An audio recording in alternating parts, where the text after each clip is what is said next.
guys, so today I'm going to be talking about hygiene on the trail and how appropriate that Hank's butt is in the shot right now. Come on, Hank.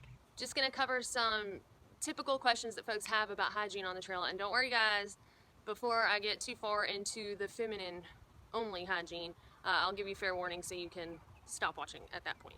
Alright, so let's get started. Should I take deodorant on the Appalachian Trail? No. Too much weight and it's useless, completely useless. What about the little travel size ones? No, do not take deodorant on the Appalachian Trail. You are going to smell terrible, and so will everybody around you, and deodorant will be the first thing that you throw away to save weight, I promise. So the next big topic, where do I poop and pee? Well, in the woods.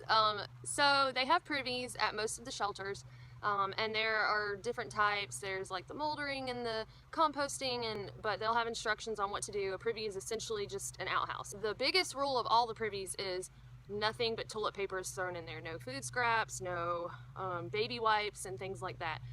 So the only thing you should be putting in a privy or into a cat hole or anything like that is toilet paper. When you don't have a privy available, you just want to make sure that to go number 2, you go at least 200 feet from a water source, and preferably the trail. So you can remember that number 2, 200 feet. You're gonna dig a 6-inch hole. Some people will carry trowels. Honestly, I knew like one person that carried a trowel. But you can use a tent stake, you can use your trekking pole, a rock, but make sure that you get a 6-inch hole. You hover over it, and your legs will get stronger.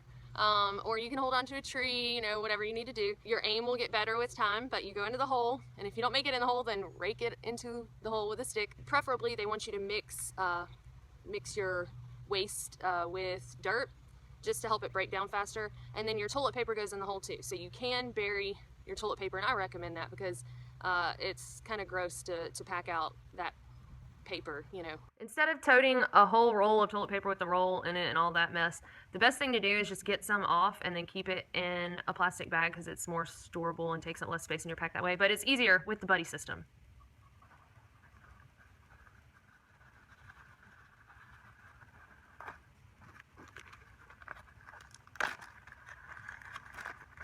Voila.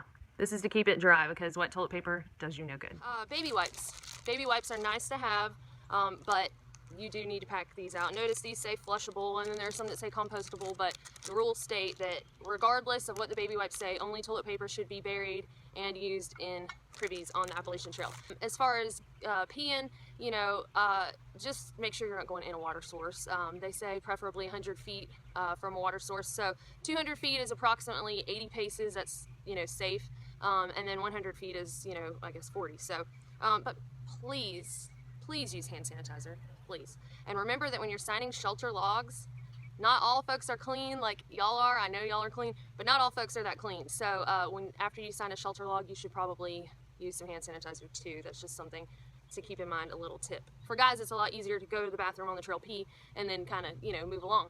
But for girls, it's like, okay, well, what do I wipe with? Well, you can use toilet paper, but again, you're gonna have to bury it. Please do not have this floating all around the woods. Nobody wants to see that. Leave no trace, okay? And so one of the hot topics that girls talk about all the time is the pee rag. So the pee rag is just a bandana that girls tie on their pack. So guys, if you see a stray bandana on the trail, it's very nice of you to pick it up and you know, try to figure out who it belongs to, but just remember that it could have been a pee rag. So anyway, the idea is you wipe with this and then tie it to your pack, and the sun is supposed to help dry it out and keep it clean or whatever. You know, you can wash it off with water and stuff like that. I did the pee rag for a while, but finally I was like, but my pack is touching stuff and my rag is touching stuff and this is getting dirty too. And I was just like, you know, I'm just gonna, like Taylor Swift, shake it off. So I just would shimmy. But again, it's your preference. I know girls that use leaves, but I just wouldn't recommend that. You know, that just sounds like a bad idea. But again, hand sanitizer. Again, TP can be buried, should not bury wipes or in privies. Okay, so I think that covers bathroom issues. So some basic things as far as your body goes in terms of hygiene for the trail. So you're gonna stink, you're gonna be sweaty, you're gonna be gross. Baby wipes help a lot with that. Again, a wet bandana.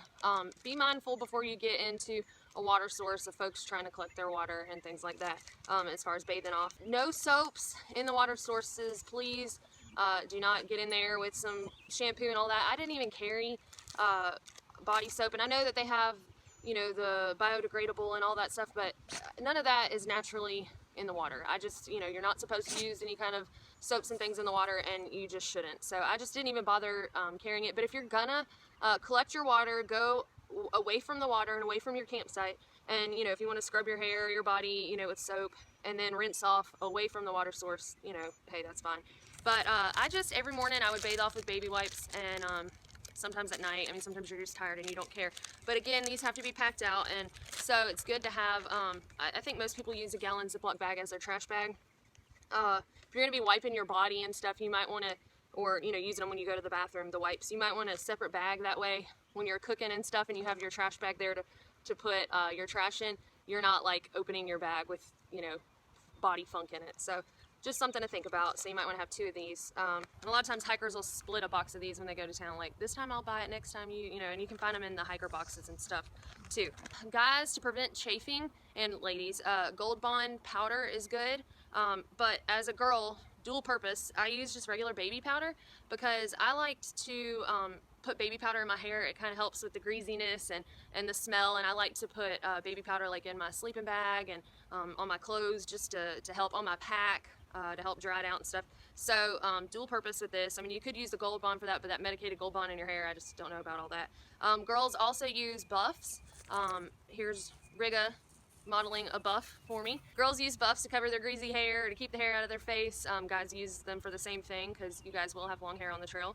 As far as your feet go, you want to keep your feet as clean and healthy as possible. So anytime you can wash them off, again, using baby wipes or just water to rinse them off, you know, massage them, but at least clean your feet at least once a day. And when you get to camp, let your feet air out. I know people that ended up with all kinds of fungus on their feet because they didn't let them air out. They kept their socks on. So it's good to have like Crocs or some kind of sandal for your camp shoe so that your feet can just really air out after you get done hiking, especially on those rainy days, because you just don't want foot fungus. That's just not good. Also, with smells of your feet, of course, wool socks are worn during hiking, no cotton. But the merino wool really helps with the smells. I liked Smart Wool brand, and I'm still a fan of Smart Wools. But I have to say, while I was on the trail, I discovered Darn Tough and also merino wool, but they dare you to wear these out. So they're made in Vermont, and if you get a hole in them, they will replace them. So it's, you know, worth the money then. And then also to help bodily odors, underwear, Ex-Officio brand. They have these for guys and girls, and for girls they have different cuts. I'm sure for guys they do too. But it helps with scents, it helps with body odor. So I definitely would recommend these. And if you're gonna wear underwear, some people choose not to, but I liked to. Wear them on one side, turn them inside out, and wear them like that the other day, and I had 2 pairs, so I was good for 4 days. And again, if you're gonna do laundry and stuff like that, don't do it in the creek. You know, collect some water and then go to the side somewhere else away from the water source and do that. Just be mindful of things like that so your fellow hiker isn't totally disgusted. You need to make sure that you carry some nail clippers, and do not, please, for the love of all that is good, cut your toenails around other people in the shelter. That is so gross. You're like sitting here cooking your ramen noodles and suddenly a toenail flies in. That didn't happen to me, but I bet it's happened before. So again, be mindful of things like that. Wait till you're alone in your tent, or like go off somewhere, hey, while you're in the privy, whatever. Folks, brush your teeth. I think there are a lot of people who neglect brushing their teeth while they're on the trail. I mean, hey, to each his own, go for it. But I started off being a strong brusher morning and night, and then I was like, well, I'm still going to brush twice a day, but it's probably not going to be morning and night anymore because it got just so cold. I didn't want to be out there brushing my teeth and water on my hands and everything. So I started doing it at breakfast and lunch instead. But anyway, hey, you can get these small tubes of toothpaste at pretty much any store you resupply at, and that helps with not having to tote a huge tube of toothpaste. And I know it seems like, who cares, it's not that much weight, but when you say it's not that much weight, it's not that much weight, and you add it all up, it's a lot of weight. So and these last at least a week, 2 weeks, you know, it just depends on how often you brush your teeth. So but when you're brushing your teeth, you want to make sure that you go away from your camp. Again, bears and other animals are attracted to all kinds of scents, so baby powder, toothpaste, sunscreen, all of those things should be in your bear bag at night. But when you brush your teeth, you want to go away from your camp. You don't brush your teeth and spit toothpaste into the water source. Okay, man, this is your warning. Do not go any further if you don't want to hear about feminine issues. And for y'all, thank you for watching, and if you have any questions or comments about what you've heard up to this point, just comment below and I will try to get those answered for y'all. Alright, so whoever's still with me, we are going to discuss menstrual cycles on the trail, and surprise, surprise, they suck just as bad on the trail, if not more, than in real life. You have a couple of options, your basic tampon, pad, or menstrual cups.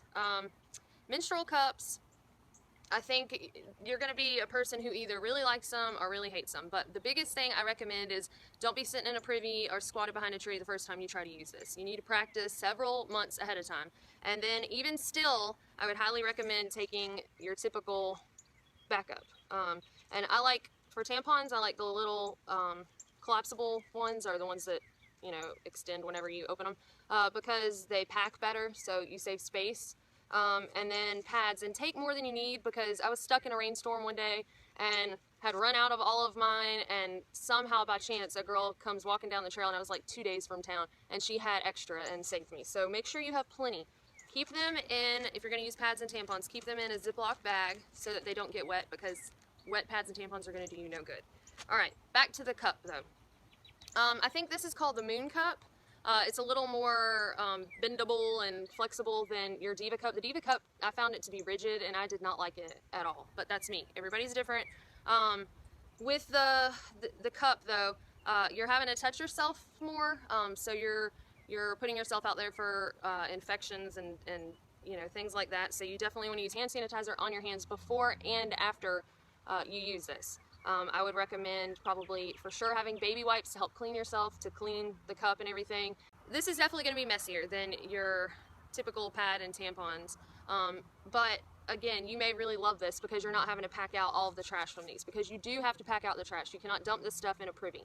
And in the woods, don't be burying this stuff. Animals will dig it up and everyone will see pads and tampons for days out on the trail, and that's just gross. I would recommend taking a separate bag if you're going to use pads and tampons for that waste, so that you're not sitting there by a bunch of guys at night cooking dinner and you got your trash bag and you're like, oh yeah, that's a pad and that's a tampon in there that you see. So, you know, I would recommend that. Riga would put hers in like a peanut butter jar and keep it separate, you know, and then so when everything starts kind of smelling and all that too, you don't want to open your food bag every time and, you know, have that. So this is nice because of that. It doesn't weigh that much, probably weighs less than, you know, your pads and tampons, or at least comparable to it.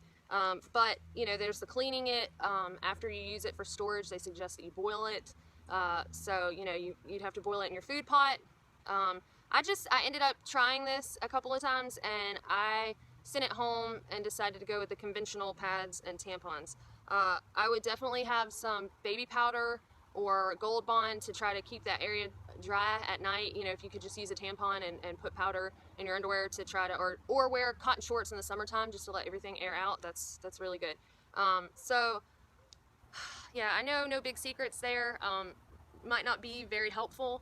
But if you're interested in the cup, I will tell you my experience with it. If you have any specific questions, the websites, and they have directions and different, you know, helpful ways to learn how to insert and pull it out and all that. So I won't get into all that because that's out there and they know better than I do. So, but if y'all have any questions about any of the stuff you heard in the video today, please let me know, and I would love to help you out. But just, you know, you got to think about it. You're not going to be somewhere where you're showering every day, so you try to be as clean as possible.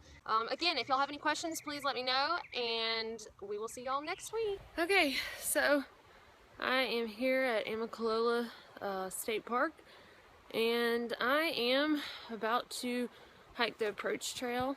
Just weighed my pack in and signed the register, so I'm off.